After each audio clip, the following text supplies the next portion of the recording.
RCNN 서머리를 시작하도록 하겠습니다.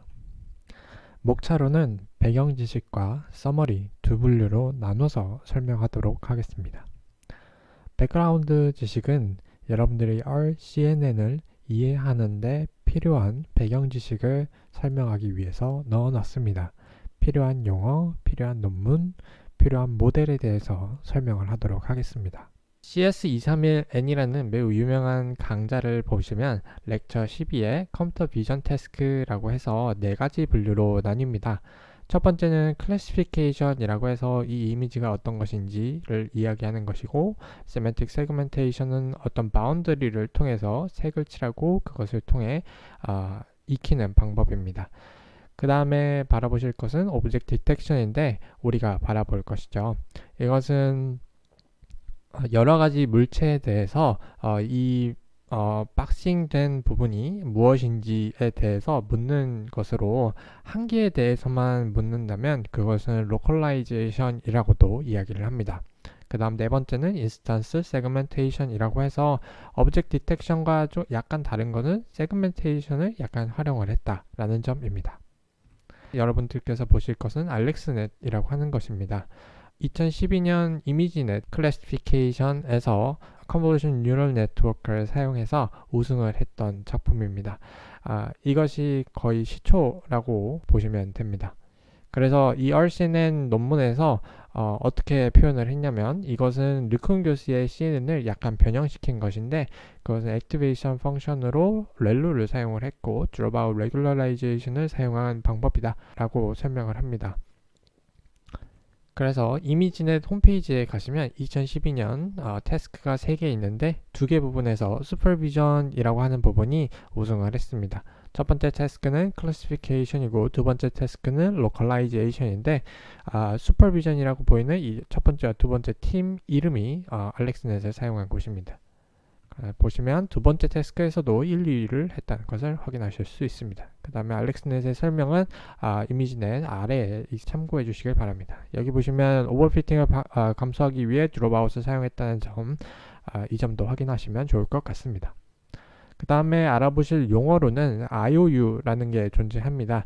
IOU는 교차점에 존재하는 부분을 확률로 나타낸 것으로 0에서 1 사이의 값을 가집니다.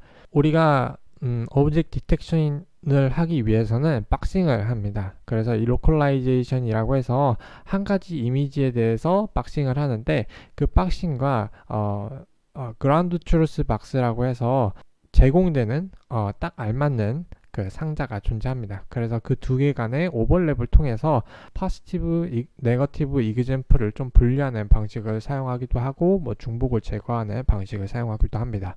그에 대한 예시로 Non-Maximum Suppression이라는 용어를 확인하실 수 있는데요.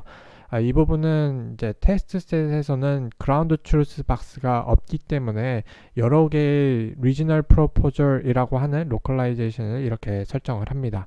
그때 각각의 클래시피케이션 스코어를 기준으로 가장 높은 값과 오버랩이 어떤 일정 값 이상이 되는 것들을 다 지우는 작업을 합니다.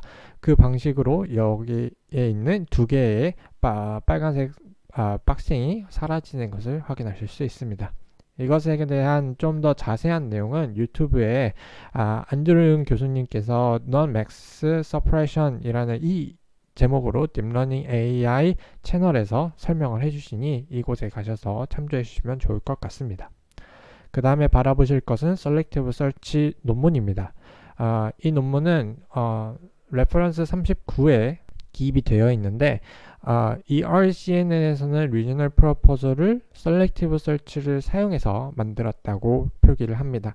저도 정확하게 알진 못하지만 대략적으로 아는 것을 좀 설명을 하자면, 컴퓨터 알고리즘에서 그래프 티어리를 사용을 했고, 그것을 통해서 각각의 세그멘테이션을 이렇게 설정을 합니다. 그래서 이것들을 어떤 특정 개수가 될 때까지 서로 주변에 있는 것들을 좀 멀지합니다. 그래서 멀지하다 보면 어떤 특정 개수가 될 때까지 이렇게 멀지를 하고, 그 경계선을 따라서 Regional Proposal을 생성을 합니다. 그 다음에 바라보실 용어는 슬라이딩 윈도우 디텍터 방식입니다. 슬라이딩 윈도우 디텍터 방식은 RCNN 다음 달인 2013년 12월에 발표된 overfit에서 사용한 방법인데요. CNN을 활용한 슬라이딩 윈도우 디텍터를 사용했다 이런 식으로 표현을 하는데, 슬라이딩 윈도우 디텍터는 논문에서 표기하기를 지난 20년 가까이 좀 사용해왔던 오브젝트 디텍션 방법 중에 하나라고 설명을 합니다. 그래서 좀 이해를 돕기 위해서 제가 그림을 좀 마련을 했는데요.